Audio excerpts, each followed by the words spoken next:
내가 하나님을 배우면서 화로다 나여 망하게 되었도다. 이런 마음을 갖고 싶다. 이런 교회가 되었으면 좋겠다. 이런 마음을 주셔요. 오늘 하나님께서 우리에게 교회들 많죠. 장소 좋은 교회들 많지만 하나님께서 원하시는 교회는 바로 우리의 심령이 하나님에게 고정되는 그런 교회인 줄 믿습니다. 우리가 이 길을 같이 걸어가는 것이 저는 너무나 복되고 그런 목적을 알고 같이 가는 것이 참 복되다 이렇게 생각합니다. 네. 앞에 좀 이거 좀 쳐주세요. 네.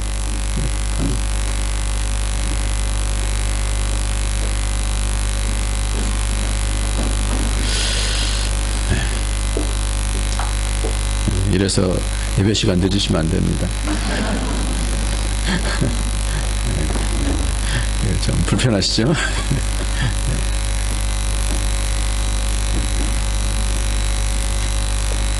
이걸 옆으로 좀 올려주세요. 하나만.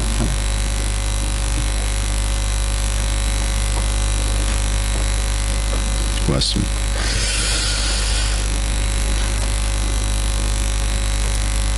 이 시간에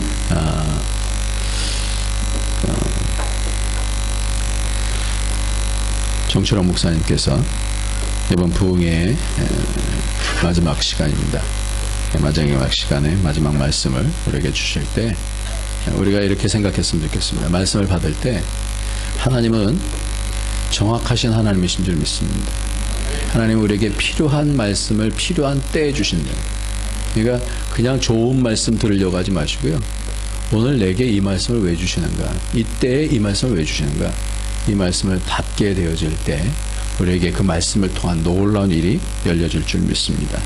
정철원 목사님 나오시겠습니다.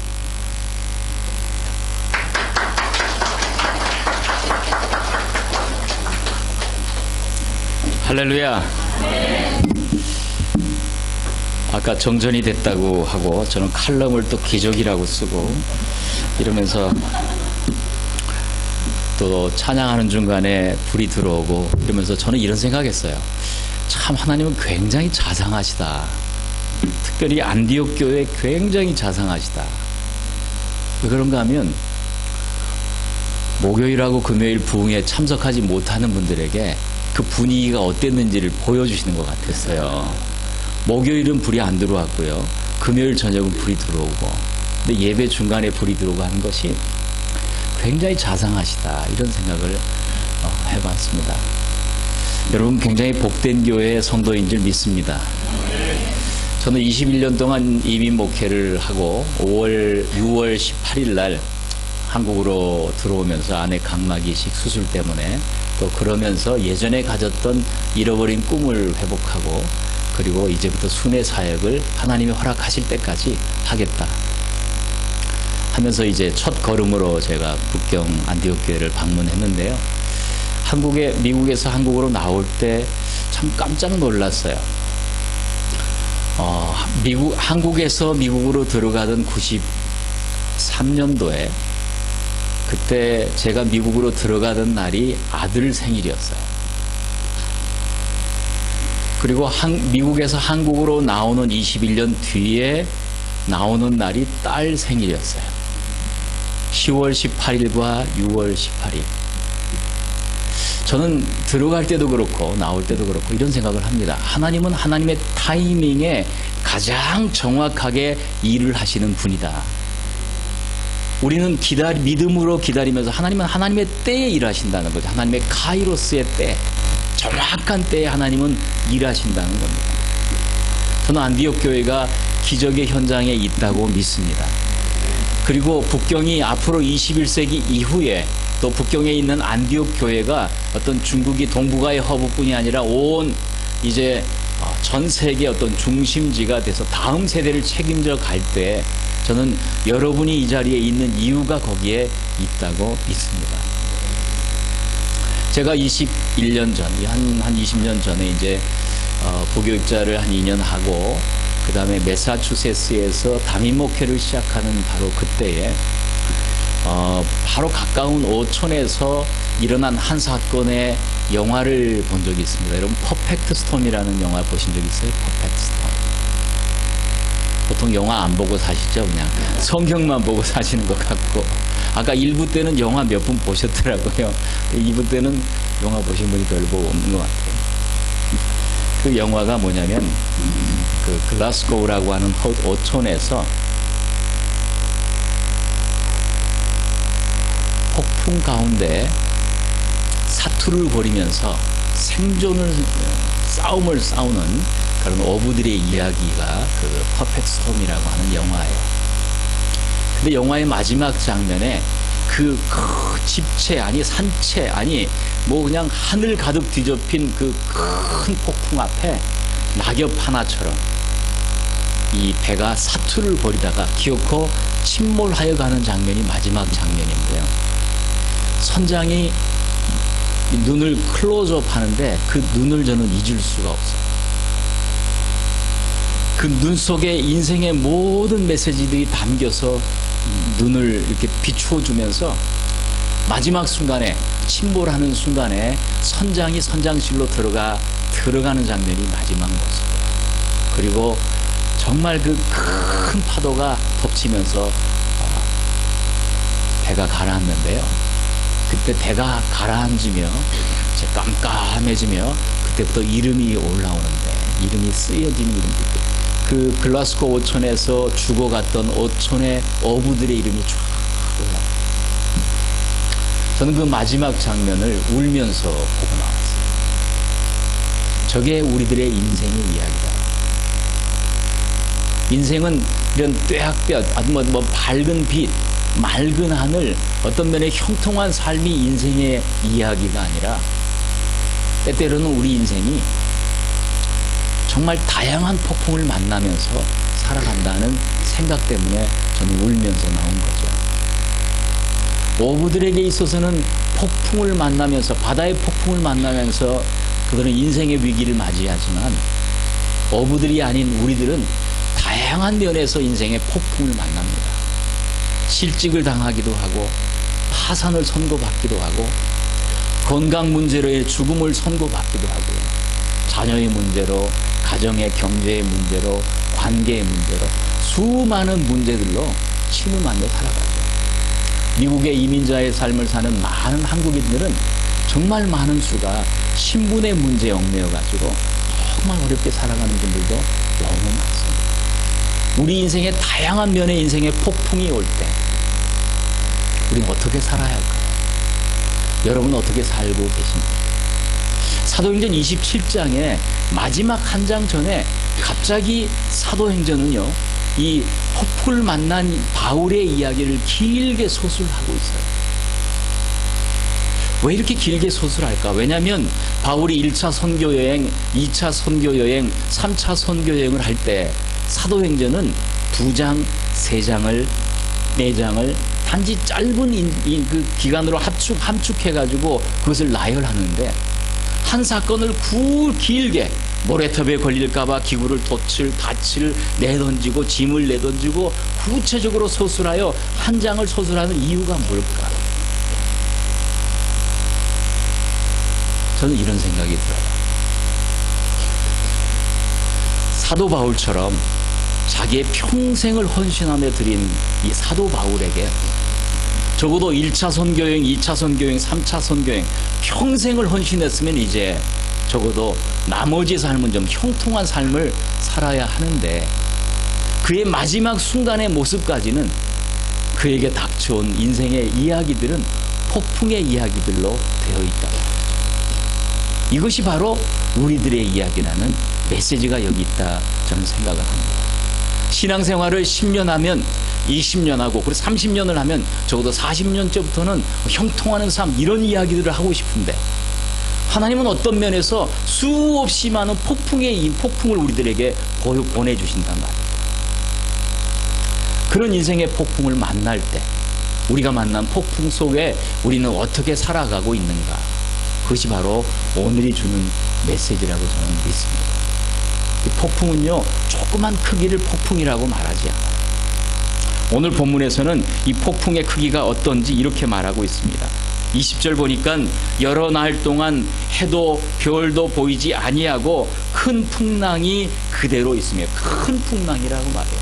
이 태풍의 이름은 유라굴로라는 태풍이었어요. 270명이나 타고 있는, 로마로 가고 있는 이 배를 마음껏 유린하는, 짐을 던져버리고 기구를 던져버리고 닻을 던져버리고 다 던져버려도 표류하러 가는 큰 풍랑에 있음에 구원의 여망마저 없어졌더라. 이제 난 죽었네. 이제 난 끝이네. 나는 여기가 마지막인가 봐. 더 이상 살 소망이 없는 자리까지 몰아가는 이 현장, 이것이 오늘 본문의 내용입니다. 여기에 오기까지 성경에서 반복되는 단어가 뭐냐면 떠내려간다, 떠내려간다, 떠내려간다, 이런 단어가 반복이 돼요. 여러분, 우리 인생이 우리가 우리 인생을 주도하는 것이 아니라 때때로 우리 인생이 떠내려가듯이 끌려가듯이 이렇게 갈 때가 많단 말이죠. 그게 바로 폭풍을 만난 이야기들의 현주소예요. 내 힘과 내 의지로 되지 아니하고 우리 인생이 누군가의 다른 어떤 여러 가지 환경에 의해서 떠내려가듯이 아무 힘도 없고 이제는 끝이 아닌가? 더 이상 나는 인생의 마지막이 왔을까? 이런 이야기.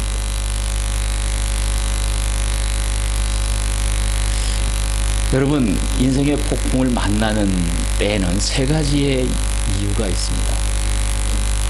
첫째는 하나님의 뜻에 의해서 폭풍을 만나기도 해요. 하나님 뜻에 의해서. 예를 들어 갈릴리 바다에서 제자들이 동에서 서쪽으로 바다를 건너는데 깜깜한 밤에 폭풍을 만납니다. 그들은 죽을 뚱 살뚱 거리며 노를 젓고 폭풍을 만나고 바람을 맞습니다. 그건 하나님의 뜻이었습니다. 가라고 했기 때문에. 두 번째는 사람의 잘못 때문에, 나의 잘못 때문에 우리가 폭풍을 만납니다. 요나는 어때요? 니느웨로 가라고 하니까 다시스로 가면서 그는 인생의 폭풍을 만납니다. 인생의 밑바닥을 경험합니다. 배 밑바닥까지 그는 거기서 잠을 자고 있습니다. 완전히 무기력해진 상태로 나의 잘못 때문에 오는 폭풍을 만나기도 하죠.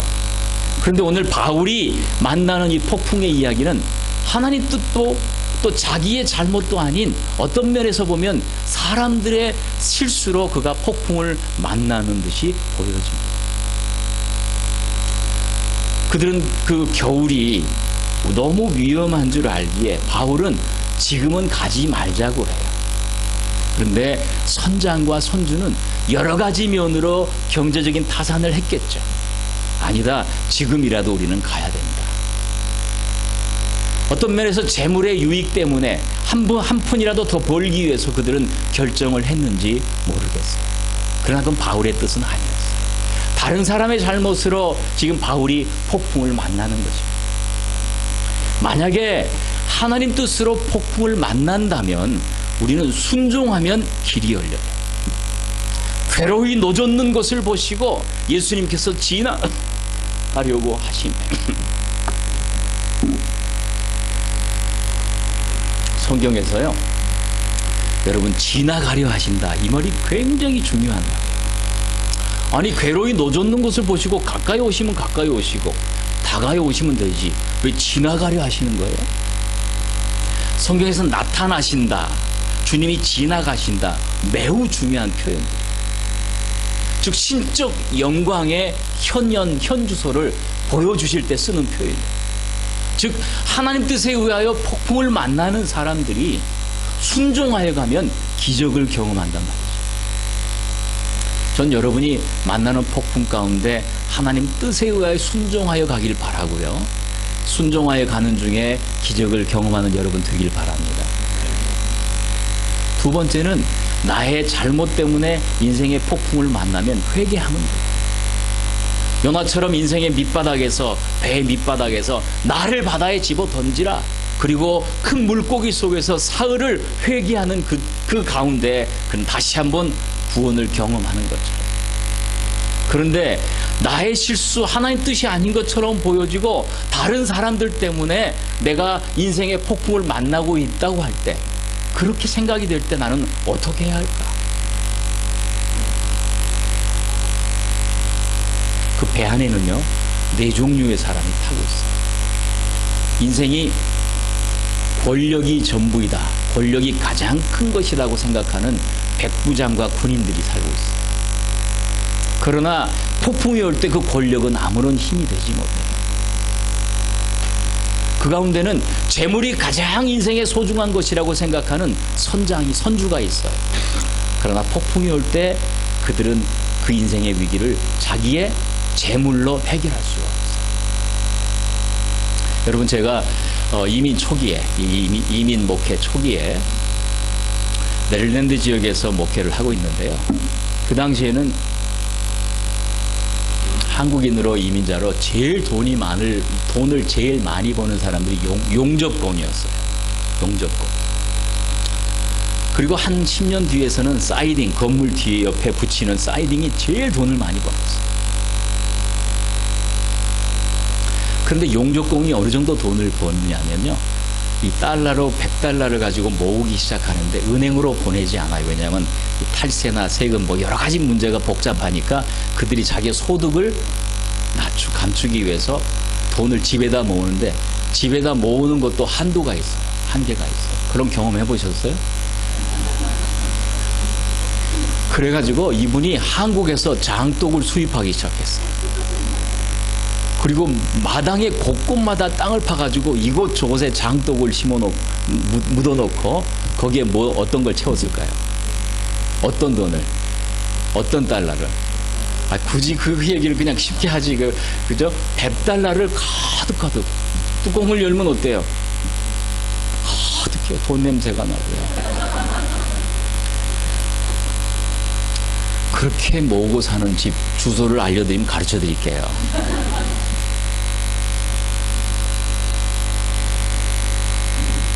그런데 그 집에 아들이 교통사고가 났어요.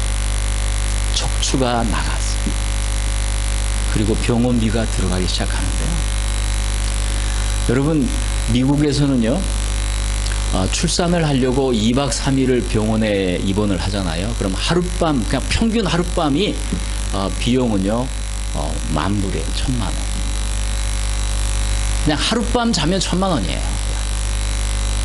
그래서 저희도 각막 이식 수술을 한국으로 나온 이유 중에 하나도 그런 것도 있죠. 아무리 많이 모아놓은 돈도요, 아무리 땅을 깊이 파묻어 놓아둔 장독되었던 그 돈들도요, 인생에 폭풍이 오면 의지할 수가 없어요. 돈으로 해결될 수가 없단 말이죠.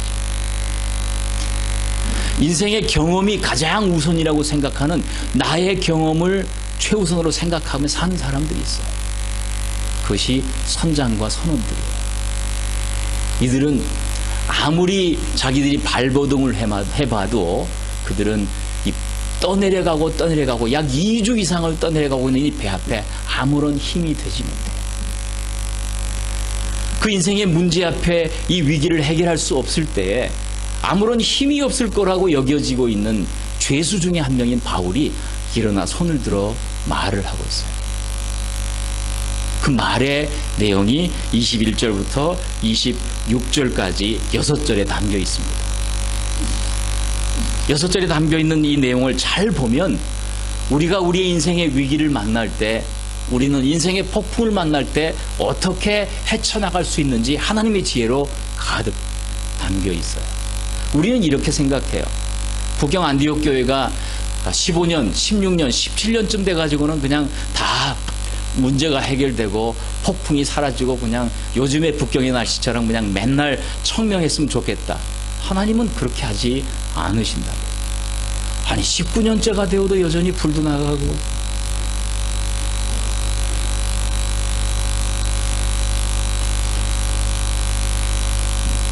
우리들의 인생이 그렇잖아요. 바울이 말을 들어보면, 즉 여러분, 우리의 인생의 위기를 만날 때는 하나님 말씀밖에 해결책이 없는 거예요. 인생의 위기를 만날 때 우리는 말씀을 붙잡고 씨름하며 살아가야 돼요. 그래서 바울의 6마디를 들어보면 아, 이렇게 살아야 되는구나 하는 지혜를 발견해요. 자, 여러분 21절 한번 보세요. 여러 사람이 오래 먹지 못하였음에 바울이 가운데 서서 말하되, 바울이 서서 말하되, 그 다음부터 6절을 말하는데 6절을 잘 보니까 첫 번째 이렇게 말하죠. 여러분이여, 내 말을 듣고 그레데에서 떠나지 아니하여 이 타격과 선상을 면하였더라면 좋을 뻔하였느니라. 무슨 말입니까? 이렇게 폭풍을 만나는 이유는, 여러분, 문제의 원인은 이것 아닙니까? 그럼 원인을 말하고 있어요. 원인을 분석하여 지금 진단하고 있어요. 그리고 말이 바뀝니다. 22절에 내가 너희를 권하노니 이제는 안심하라. 너희 중 아무도 생명에는 손상이 없겠고 오직 몇 뿐이라. 그러면서 얘기를 하는데, 이 내용을 잘 보면 첫 번째 우리가 생각할 수 있는 내용이 뭐냐면, 바울은요, 바울의 말에 담겨 있는 이 6마디의 내용에 이것을 구분하여 본다면 한 절을 가지고 원인을 분석해요. 원인을 얘기해요. 그리고 나머지 5절을 가지고 대안을 제시해요. 자, 여러분 보세요. 한국에 와서 살면서 좀 잠깐 느끼는 건 뭐냐면, 똑똑한 사람이 너무 많아요. 한국에서. 이 매스컴을 보면 너무너무 많은데, 뭐 유병헌 사건이나 여러 가지 사건을 보면 와, 정말 알지 못하는 똑똑한 여러 가지 뭐 분석들을 해냈는데 거기가 끝. 분석을 말하는 사람들은 많아요. 원인을 말하는 사람들은 많아요. 너 탓이야, 그것이야, 이것이야. 이 책임, 어떤 면에서 원인을 말하는 사람은 많은데, 그 다음, 그래서 소화, 그 다음이 뭐예요? 대안이 뭐예요? 말하면 그 다음부터는 그 열정을 찾을 수가 없어요. 여러분, 바울의 모습을 보면 이런 생각이 들어요. 아, 문제를 말하는 사람이 되기보다 문제 너머를 말하는 사람이 되죠. 문제만을 말하는 사람이 아니라 그 다음에 대안을 제시하는 사람까지 되자. 이것을 우리가 알 수 있어요. 여러분의 언어에 1대5를 한번 담아보세요. 앞으로 6마디를 할 때 한마디의 말은 원인을 분석하고 문제를 말하는 거예요. 나머지 5마디에는 그 다음 미래를 제시하는 거예요. 대안을 제시하는 거예요. 그래서 그 사람의 말을 들어보면 미래가 보이게 하세요. 나의 말을 들으면 다른 사람들의 가슴이 뛰게 하시는 거예요. 말만 하면 가슴이 식어버리는 그런 삶은 세상적인 삶에 불과한 거예요. 바울의 말을 들으면 한마디는 원인만 닥치고, 그 다음에 5마디에는 미래를 제시. 여러분 안심하십시오. 안심하십시오. 여러분의 생명은 다 보장될 것입니다. 즉, 다시 5마디의 말에는 바울의 확신이 가득해요. 바울의 확신. 이 확신이 어디서 나올까? 저는 확신이라는 말을 좀 다른 말로 표현하면 담대함이라고 표현하고 싶어요. 바울은 담대하게 외치는 거예요. 지금 환경이 바뀐 게 아니에요. 구원이 여전히, 우리는 죽을 둥 살 둥 모르는 그런 미래가 없는 삶을 지금 배후에서 살고 있어요. 깜깜한 밤에 외치고 있는 그의 메시지는 그러나 담대함으로 가득 차 있는 거예요. 여러분, 그리스도인은요, 자신감으로 사는 사람들이 아니에요. 그리스도인은 담대함으로 사는 사람인 줄 믿습니다. 한번 따라해 보세요. 담대함으로 삽시다. 담대함으로 살겠습니다. 사실 이것은 히브리서 4장의 얘기예요. 담대함으로 살아라. 안식을 얻기까지 담대함으로 살아가자. 담대함. 그런데 바울의 이 확신, 이 바울의 담대함이 어디서 나올까? 오늘 본문은 3가지를 우리에게 이야기해 주면서 어떻게 살아야 될지, 우리 인생의 풍풍랑 속에 어떻게 이 위기들을 헤쳐나가야 될지를 가르쳐 주는데, 첫 번째 23절 보세요. 내가 속한 바 나의 섬기는 하나님. 여기에 여러분 펜을 들어가지고 밑줄을 먼저 쳐놓으세요. 내가 속한 바 나의 섬기는 하나님. 바울의 담대함이 어디서 나와요? 바울의 소속감에서 나와요. 나는 어디에 소속되어 있는가? 나는 누구입니까? 라고 말할 때 나는 하나님께 속해 있습니다. 나는 하나님을 섬기는 사람입니다. 금요일 저녁에 여러분하고 인생의 가장 소중한 단어가 신앙생활하는 중에 무엇일까? 저는 헌신이라고 말씀을 드렸어요. 헌신이라는 말은 다른 말로 하면 섬긴다라는 거예요. 마음을 들여 섬긴다. 잘 생각해 보세요. 나의 마음, 나의 인생을 전부를 들여 섬길 때 하나님은 하나님의 전부로 우리를 만나셔요. 누가 수지 맞는 거예요? 나의 전부와 하나님의 전부를 바꾼다면 누가 수지 맞는 거예요? 우리의 계산은 너무 얄팍해요.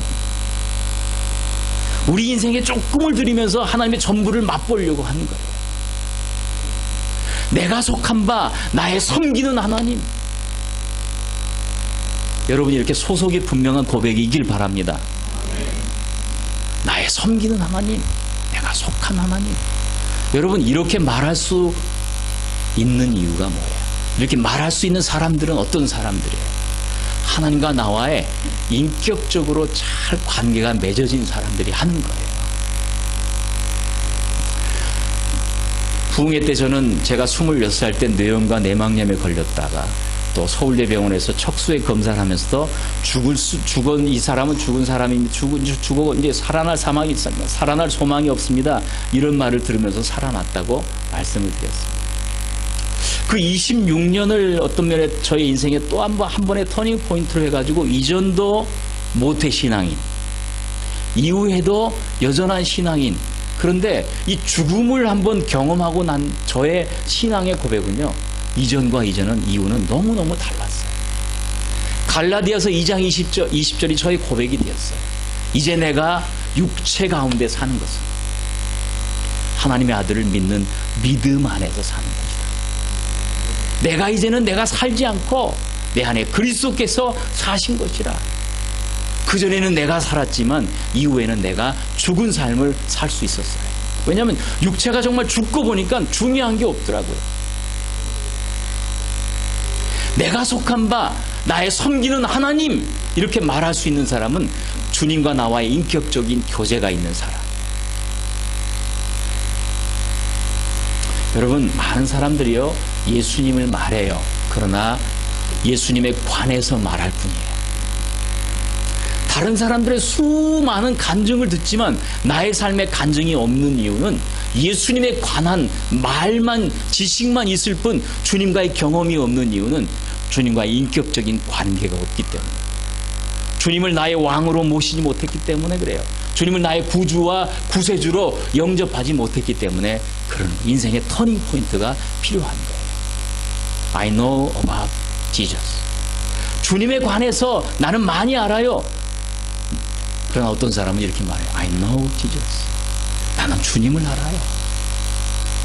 지식으로만 아는 사람, 삶의 모든 경험으로 가슴으로 아는 사람과는 너무너무 다른 거예요. 그래서 이 폭풍의 현장에서도 나의 섬기는, 나의 속한 하나님, 이렇게 말할 수 있는 것입니다. 여러분이 그러한 주님과의 인격적인 관계 속에 내가 속한 하나님이 누구신가를 말할 수 있는 여러분 되기 바랍니다. 시편 이 46편 보면은 다윗은 이렇게 말해요. 하나님은 우리의 피난처시요 힘이시니 환난 날에 만날 큰 도움이시라. 땅이 변하든지 산이 흔들려 바다 가운데 빠지든지 바닷물이 흉용하여 뛰돌든지 그것이 넘침으로 산이 요동할지라도 우리는 두려워 아니하리. 어떻게 이렇게 말할 수 있어요? 하나님은 나의 피난처세요. 나의 피난처. 만군의 여호와께서 우리와 함께 하시니 야곱의 하나님은 우리의 피난처시라. 그런 말이 굉장히 중요한 말이 있어요. 새벽에 하나님이 도우시리라. 한번 따라해보세요. 새벽에 하나님이 도우시리로다. 새벽은 어떤 때예요? 밤이 가장 깊을 때 새벽이 시작됩니다. 가장 인생에 깜깜하다고 할 때 하나님이 나의 피난처시라고 고백하고 하나님은 나의 반석이고 나의 이 요새고 나의 생명이라고 하는 사람들에게는 새벽이 시작되는 줄 믿습니다. 여러분, 그런 경험이, 그런 지혜가, 그런 삶이 여러분에게 있기를 바랍니다.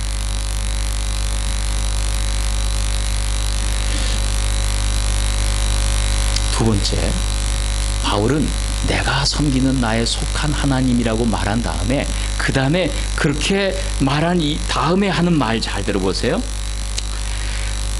내가 속한 바 곧 내가 섬기는 하나님의 사자가 어젯밤에 내 곁에 서서 말하되. 여기 어젯밤에 내 곁에 서서 말하되, 여기 밑줄을 쳐놓으세요. 나는 하나님께 속해 있는데 속한 정도가 아니라, 또 그분과 교제하는데 교제하는 정도가 아니라 어젯밤에 나에게 뭐라 그래요? 말씀하신다고. 바울에게 있어 어젯밤은 어떤 밤이에요? 인생의 가장 위기에 속한 밤이에요. 달과 별이 보이지 않는 밤이에요. 깜깜한 밤이에요. 여러분에게 있어서 어둠은 어떤 겁니까? 여러분에게 있어서 폭풍은 어떤 것입니까? 그런 폭풍을 만나고 위기를 만날 때 여러분의 어젯밤은 어떤 밤이었어요? 바울은 그의 소속이 분명할 뿐더러 그는 어젯밤 주님과 동행하고 있어요. 주님과 동행한다는 이 말을 다른 말로 하면 주님께 기도하고 있어요.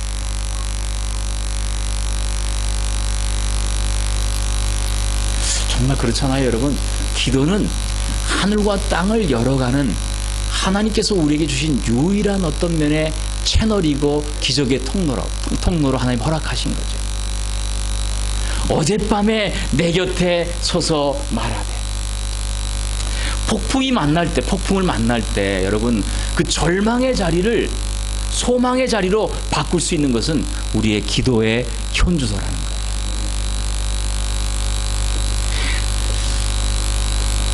저는 30살 때 대학을 졸업했어요.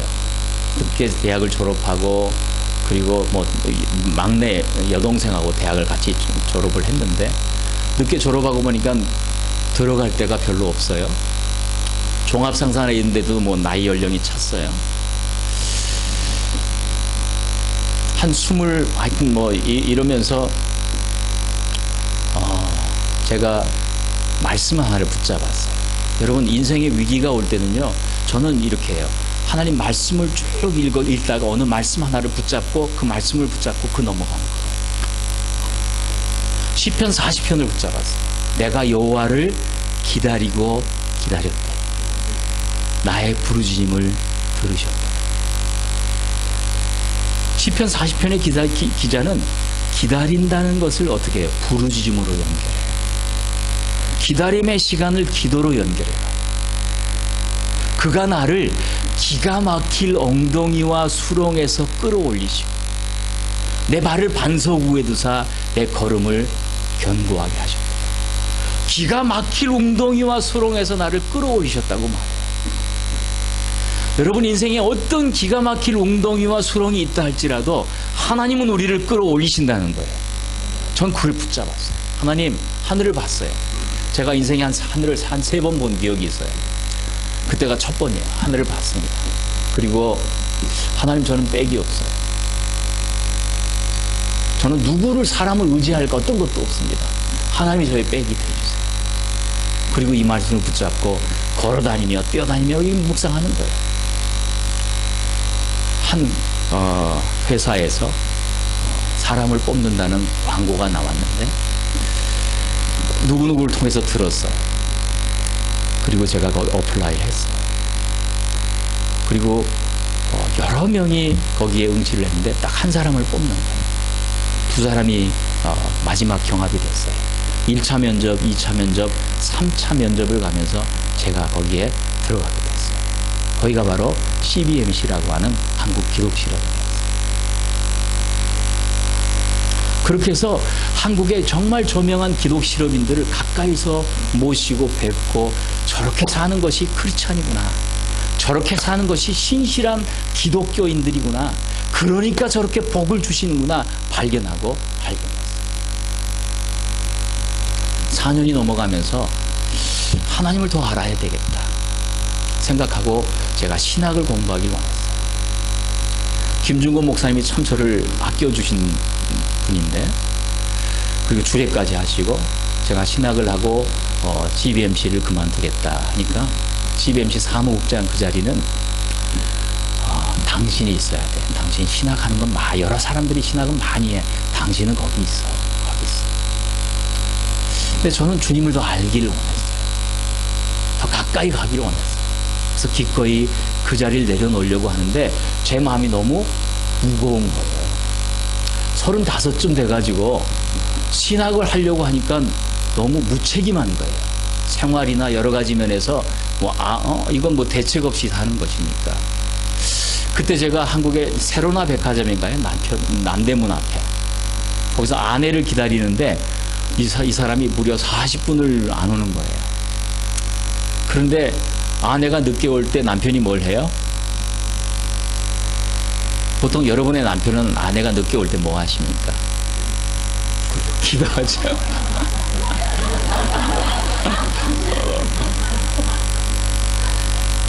아내가 40분이나 늦게 오는데 아침에 큐티한 묵상 이 말씀이 생각이 났어요. 그래서 아내를 기다리면서 말씀 묵상을 하는 여러분이 되기 바랍니다. 민수기 11장 말씀을 묵상합니다. 광야에서 고기가 먹고 싶다는 이스라엘 백성들한테 모세가 때를 씁니다. 도대체 이 백성이 이렇게 고기가 먹고 싶은데 내가 뭐 어떻게 할 수가 없습니다. 내가 고기를 먹여주겠다. 아니, 광야에서 어떻게 이 고기를 먹여주겠습니까? 공중의 새를 다 잡아도, 바다의 물고기를 다 잡아도 부족하겠습니다. 아니야, 하루 이틀 한 달 내내 이에서 실증이 나도록 먹여주겠다. 하늘이 새까매지면서 메추라기가 떨어지고 그들이 고기를 먹는 사건이 있는데, 그때 하시는 말씀이 이 말씀이에요. 여호와의 손이 짧아졌느냐? 이제 내 말이 너희에게 응하는 여부를 볼 것이다. 저는 앞으로 우리 세 식구가 어떻게 살아가야 될까 고민하고, 하나님 일을 하고 싶은데 그것이 고민이 되는데, 그 말씀은 뭐예요? 불신하고 하나님께 간구했던 이스라엘 백성들도 먹이신 하나님, 우리 세 식구가 안 먹일까 보냐? 라는 말씀이 아내가 기다리는 중에 묵상이 되는 거예요. 그래, 내가 그만두고 신학을 한다. 그럼 첫 등록금부터 필요하잖아요. 그러면 이 회사의 회장님, 저 회사의 회장님, 이분들이 다 얘기만 하면은 그래, 등록금 이렇게 다 주실 것 같아요. 그래서 목록을 썼어요. 1번부터 20번까지 이 회장. 눈을 뜨면 등록금을 다 주실 분들 같은데, 눈을 감으면 철웅아, 하지 마라. 사람을 의지하지 말라 그럽니다. 눈을 뜨면 해결책이 보이는데 눈을 감으면 사람을 의지하지 마라. 그러면서 25년이 지난 지금까지 굶지 않고 풍성하게 살고 있단 말이죠. 여러분, 인생의 위기 때마다 하나님이 어떤 말씀을 하시는지를 우리는 눈을 열고 귀를 기울여 바라보아요. 신혼 때였습니다. 86년에 결혼을 했는데 늦은 나이에 결혼을 하니까 부모님에게 손을 벌리지 말자. 우리는 있는 것 가지고 출발하자. 왜냐하면 결혼은 출발선이지 결승선이 아니지 않느냐. 그래서 있는 것 가지고 하자. 그래서 중고 가구를 하나 사고 조그만 거 사고 숟가락 2개 가지고 우리가 출발을 하는데, 기도도 거창하게 했어요. 이왕 하나님 우리가 방을 하나 구하는데 방을 주실 때 집주인도 크리스찬, 복덕방 주인도 크리스찬이 되게 해주세요. 그런 집을 구해가지고 방 한 칸을 빌려서 살고 있는 그때에 노태우 대통령 바로 대통령 선거 바로 전쯤이었어요. 갑자기 어느 날 제 마음에 굉장히 불안이 오는 거예요. 불안이. 여러분, 크리스찬들도 불안으로 살 때가 있습니다. 염려로 살 때가 있어요. 그런데 그 불안의 내용이 뭐냐면, 누군가가 죽은 것 같고요, 누군가가 죽을 것 같아요. 가장 가까운 누군가가 죽은 것 같고 지금 죽을 것 같아요. 너무너무 불안해요. 그런 경험이 없었어요. 그래서 방 안에 들어가서 담요를 한 장 펴놓고 기도하기 시작했어요. 그때 아내는 저 지방에 찬양하러 가 있었기 때문에 혼자 있는 시간이었어요. 저는 제 마음에 기도를 하면서 아내가 교통사고로 어떤 일이 있나, 지방에, 그 당시에는 뭐 셀폰이나 이런 게 없으니까 올 때까지는 기다려야죠. 기도를 얼마나 오랫동안 했을까? 갑자기 방문이 팍 열리는 거예요. 깜짝 놀라서 보니까 안방에 주인집 아들이, 고등학생 아들이 아무도 없는 줄 알고 놀러 들어왔다가 깜깜한 방에 제가 뭉그리고 기도하고 있는 모습을 놀래고, 나는 주님의 천사가 왔나 하고 놀래고, 어느 만큼 기도를 했을까요? 제 마음에 평강이 가득 채워집니다. 여러분, 기도는 그런 거예요. 하나님과의 교제는 그런 거예요. 주님이 주시는 평강이 있어요. 내가 주는 평강은 세상이 주는 평안과 다르다고 말씀하여, 그것이 부활하신 주님의 첫 번째 메시지예요. 샬롬, 평안할지어다. 주님과의 교제 가운데 풍랑 속에서 평안을 경험하는 거예요. 여러분이요, 이제는 두려워하지 말라, 안심하십시오. 어젯밤에 나에게 말씀하신 그분이 그렇게 말씀하십니다 라고 말하는, 여러분, 그래서 인생의 위기를 만날 때 주님과의 깊은 동행하심이 기도 가운데 있기를 바랍니다. 기도는 살아날 길을, 또 우리가 나아갈 길을 보여주는 길이에요. 기도를 말로만, 머리로만 하는 것이 아니라 기도가 여러분 삶이 되고 생활이 되고 호흡이 될 수 있기를 바랍니다. 가장 짧은 기도를 가르쳐 드릴까요? 세상에서 가장 짧은 기도, 성경에 나와 있는 기도는 이거예요. 따라해보세요. 주여, 나를 불쌍히 여기소서. 이 불쌍하다, 이 긍휼이라는 말인데요. 긍휼히 여겨주셔서, 이 mercy라는 말은요, 긍휼이라는 단어는 아까 기도하실 때도 쓰였지만, 긍휼이라는 단어는 뭐냐면 받을 자격이 없는데 하나님 내게 은혜를 주십시오 라는 것이 긍휼이에요. 나는 아무런 받을 자격이 없습니다. 내가 뭐 잘나서 이런 것이 아닙니다. 그러나 나를 긍휼히 여겨 주십시오. 은혜를 베풀어, 이것이 긍휼이에요.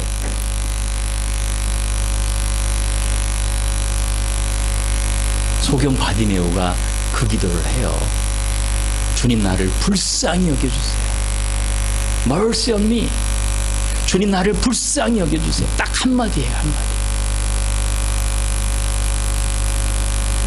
그래서 여러분, 기도할 때 나 기도할 줄 몰라요, 그러지 마세요. 걸어다니면서 기도하세요. 운전하면서 기도하세요. 식사하면서 기도하세요. 주님, 나를 불쌍히 여겨주세요. 주님, 나를 기억해 주세요. 주님, 나를 찾아와 주세요. 주님, 나에게 말씀해 주세요. 주님, 이 문제를 해결해 주세요. 기도할 시간이 없는 것이 아니에요. 기도하지 않는 우리의 마음이 문제라는 거예요. 두 번째, 우리에게 해결해 주시는 모든 길이 이 풍랑 가운데 있다는 말씀을 여러분에게 지금 드리는 겁니다. 여러분, 이런 말씀 들어봤죠? 할 수 있거든이 무슨 말이냐? 믿는 자에게는 능치 못함이 없습니다.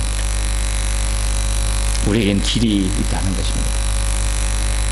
세 번째, 그가 그렇게 큰 소리로 말할 수 있는, 또 그렇게 말할 수 있는 세 번째 이유는 뭐냐면, 기도의 가운데, 말씀하신 내용 가운데 무슨 말씀을 들었는가 하면 24절에 이렇게 말하죠. 바울아, 두려워하지 말라. 내가 가이사 앞에 서야 하겠고. 여기에 밑줄을 쳐놓으세요. 내가 가이사 앞에 서야 하겠고. 가이사 앞에 서야 된다는 말이 뭐예요? 너는 로마로 가야 하는 사람이야, 이런 뜻이죠. 로마의 황제 앞에 서야 한다는 것이 그런 뜻이에요. 이 말은 뭐냐면, 그가 맨 처음에 주님을 만났을 때, 주님의 소명을 받았을 때 바로 그 소명을 확인하는 시간이에요. 다른 말로 하면 너는 여기서 죽지 않는다는 거예요. 너의 인생의 폭풍이 이 끝이 아니라는 거예요. 너는 앞으로 해야 될 일이 있다는 거예요. 너를 통하여 내가 해야 될 일이 있다는 그 말을, 그 말씀을 그가 듣는 거예요. 바울아, 너가 가이사 앞에 서야 할 것이다. 다른 말로 하면 바울은 소명을 확인하고 있는 거예요. 주님은 우리의 인생의 폭풍을 이렇게 해결하여 주실 때 환경을 먼저 바꿔 주시는 것이 아니라 나의 소명을 먼저 확신시켜 주시는 거예요. 이거 아니야, 이거 아니야. 이거 너머에 또 너가 할 일이 있다는 거예요. 여러분, 소명이 뭐예요? 소명. 소원과 소명은 조금 구별이 됩니다. 소원은 내 마음에 하고 싶은 어떤 것이에요. 하나님 때때로 우리 소원을 두고 행하셔요. 빌립보서 2장 13절처럼 소원을 두고 행하셔요. 때때로 하나님은 우리에게 소명감을 확인시켜 주시면서 행하셔요. 이 소명이란 다른 말로 하면 내 마음에 주신 부담감이에요. 나는 소명을 모르겠어요. 그럴 때 여러분에게 주신 부담감이 뭔가 보세요. 부담감. 나는 지금 아무것도 할 수 없어요. 너무 멀어요. 그러나 나는 그것을 하고 싶어요. 라는 어떤 부담감. 이것이 소명이에요. 여러분, 인생의 폭풍을 만났을 때 우리의 위기를 헤쳐나가는 비결은 나의 소명을 확인하는 것입니다. 다른 사람과 다르게 삶을 사는 비결은 주님이 나를 불러주셨으니 주님은 나의 인생의 마무리까지 나를 통해 하실 일을 반드시 하실 것이라는 그 믿음을 가지고 살아가는 거예요. 바울은 이 세 가지를 가지고 지금 폭풍의 현장에서 5마리를 하고 있는 거예요. 근데 성경에 굉장히 중요한 단어가 또 있는데 그게 뭐냐면 여러분 바울의 마지막 마디 보세요.